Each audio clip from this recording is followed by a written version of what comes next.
Bonjour tout le monde, je suis en compagnie de Marie Courtemanche ce matin, copropriétaire de La Haut Cabine. Bonjour Marie. Bonjour Mario. La Haut Cabine, pour les gens qui connaissent pas, c'est quoi et c'est là depuis quand? En fait, on est ouvert depuis juin 2019. Ça va faire le 27 juin, ça va faire 2 ans là, cette année qu'on est ouvert à la clientèle. La Haut Cabine, c'est une entreprise d'hébergement écotouristique.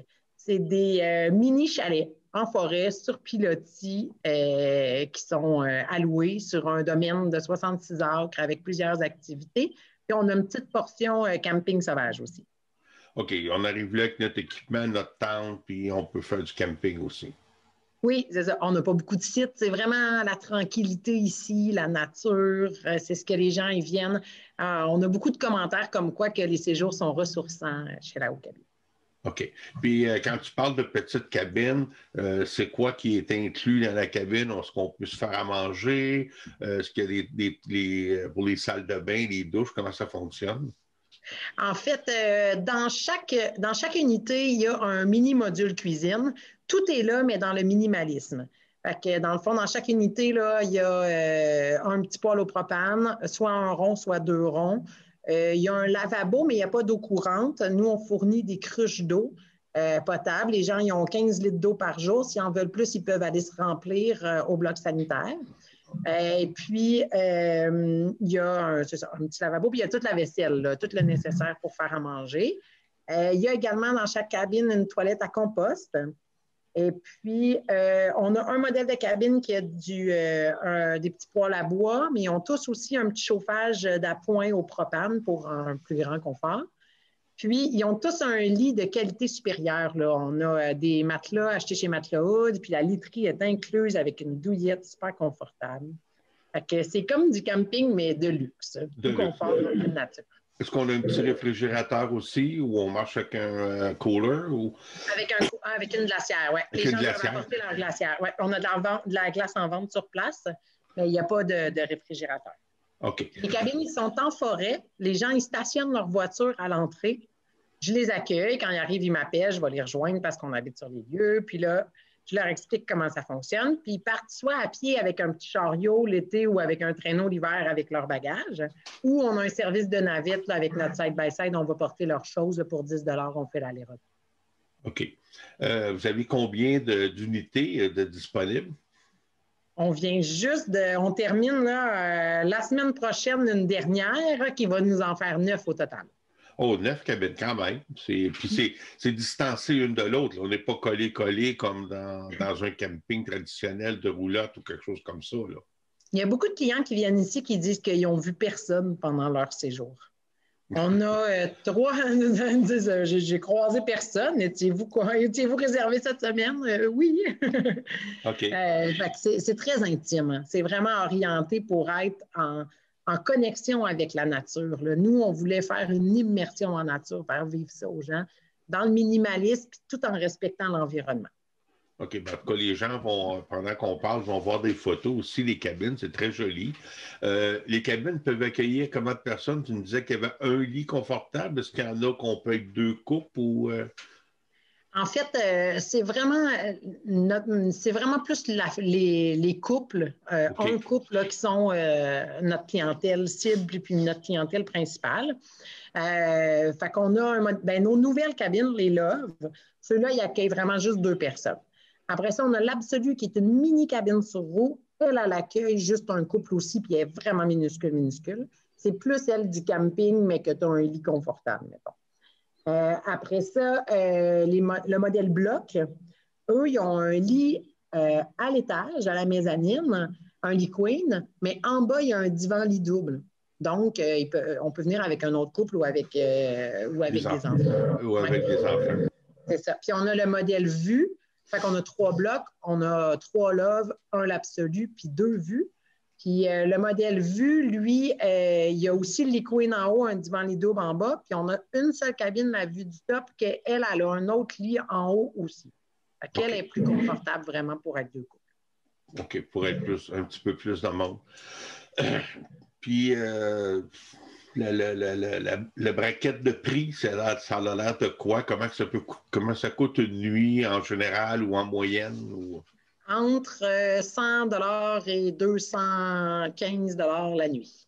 OK. Dépendamment du modèle de cabine, dépendamment du jour de la semaine, dépendamment de la saison. La saison, effectivement. Ouais, parce que vous êtes ouvert à l'année. Oui. Oui. OK. Puis là, tu me parlais d'un bloc sanitaire. Fait qu'il y a un bloc sanitaire un peu comme dans un camping, j'imagine, où tous les services de douche, de toilettes et tout ce qu'il faut. Exactement. Il y a une douche, 2 toilettes. On rajoute une douche là, pour l'été. Et puis, derrière le bloc sanitaire, on a 2 spas. Fait que les gens, ils peuvent réserver une plage horaire. Fait que ça fait un spa qui est semi-privé. Là, on est sûr d'être tout seul, comme juste notre bulle familiale dans le spa. Ouais. Puis, c'est en dessous des pommiers sauvages. Là. C'est super cute. Fait que les gens, ils peuvent venir. OK, tu me parlais aussi en début d'entrevue qu'il y a plusieurs activités. Ça a l'air de quoi les activités que vous proposez? Notre terrain, il y a 66 acres de grand, puis on a 2-3 kilomètres de sentiers. Fait que déjà, sur notre terrain, les gens peuvent marcher. Il y a des ruisseaux, des caps rocheux. C'est vraiment de toute beauté comme terrain. C'est magnifique. Okay. Et puis, on a fait que les gens ils peuvent faire de la randonnée, en fait, puis observer la faune et la flore qui est vraiment merveilleuse. Puis, on a aussi un petit lac sauvage en forêt, le lac Apol.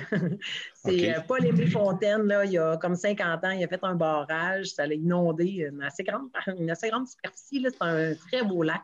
Fait qu'on a 4 kayaks puis 2 planches à pagaie. Les gens, ils peuvent les prendre gratuitement avec leur séjour puis aller aussi sur l'eau, pagayer avec les castors. Il y a 2 castors qui vivent sur le lac. OK. Puis notre terre est adjacente aux terres de la Couronne. Ça va devenir le parc Offord, là, mais en attendant, c'est les terres de la Couronne. Puis là, il y a un autre sentier qui fait 3,5 km qui amène à des petites cascades au lac Bray. Il y a un point de vue. C'est vraiment magnifique. Vous êtes en nature et ça va rester en nature. Il n'y a pas de... Si on se projette dans 20 ans, ça va toujours être de la nature pareil dans votre coin, là. Ah, c'est sûr, parce que de l'autre côté de notre terrain, c'est la réserve naturelle du lac Bray, qui est vraiment une réserve naturelle là, accréditée par le gouvernement, là, que c'est une terre protégée sous une coupe de verre. OK. Donc, ça nous situe un peu. Vous êtes sur la route 222 entre le lac Brompton et le village de Racine.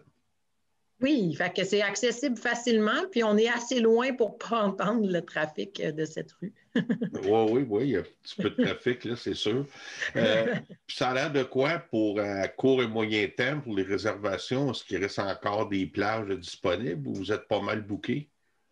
Bien, on est vraiment beaucoup réservé longtemps à l'avance. Là. Oui, on a cette chance-là. Mais comme on vient de construire 3 nouvelles cabines, bien, nos 3 loves, là, ils ont des disponibilités pour cet été. En juin, il reste quelques nuitées aussi. C'est 2 nuits minimum. Mais s'il y a une nuit de prise entre 2 réservations, on la laisse. Fait que ça arrive en semaine. Fait qu'il reste quelques nuitées en juin. Quelques nuitées juillet à août pour nos autres cabines, mais les loves, eux, ils restent encore là, beaucoup de séjours parce qu'on vient juste d'ouvrir le calendrier. OK. Donc, on peut réserver comment? Par téléphone, par le site Internet? C'est quoi la meilleure méthode? Via le site Web. Toutes les informations sont là. C'est vraiment facile. C'est laocabine.ca. Les gens, ils peuvent voir les modèles, ils peuvent voir les disponibilités. Fait que si on a des questions, ils m'appellent. Ça me fait plaisir. Ben, écoute, je pense que c'est un concept quand même assez unique au Québec. Là, vous n'êtes peut-être pas les seuls, mais il n'y en a pas beaucoup. Il y en a quand même. Ce qui nous rend plus unique, c'est vraiment l'éloignement des cabines les unes des autres. Ça, c'est pas souvent que les gens sont autant en immersion en nature. Puis l'autre chose aussi, c'est comme nous, on a arrimé le camping sauvage avec le confort des lits et de toute la fourniture et tout. Là, je pense que l'équilibre qu'on a trouvé est quelque chose d'assez unique. C'est unique. Fait que j'invite les gens à aller vous rendre visite, à passer un séjour chez vous, puis de faire des réservations. C'est à l'année aussi. Fait que il y a du confort, il y a du chauffage, tout est beau. Fait que je te remercie. Chaque saison a son lot de merveilles à admirer, là. Ouais, il faut juste imaginer là, où ce que vous êtes avec toutes les feuilles, les couleurs en automne, ça doit être magnifique aussi. Hein. Vraiment. Ben, toute racine est beau en automne, là, parce qu'on est dans des Oui. vallées et tout. Fait que, petit coin comme ça aussi. Fait que Marie, je te remercie beaucoup. Puis bon succès. Puis on lâche pas. Puis s'il y a autre chose, ben, tu me recontactes. Puis on ajoutera des nouveautés. Parfait. Merci beaucoup, Mario. Bonne journée. Merci toi aussi.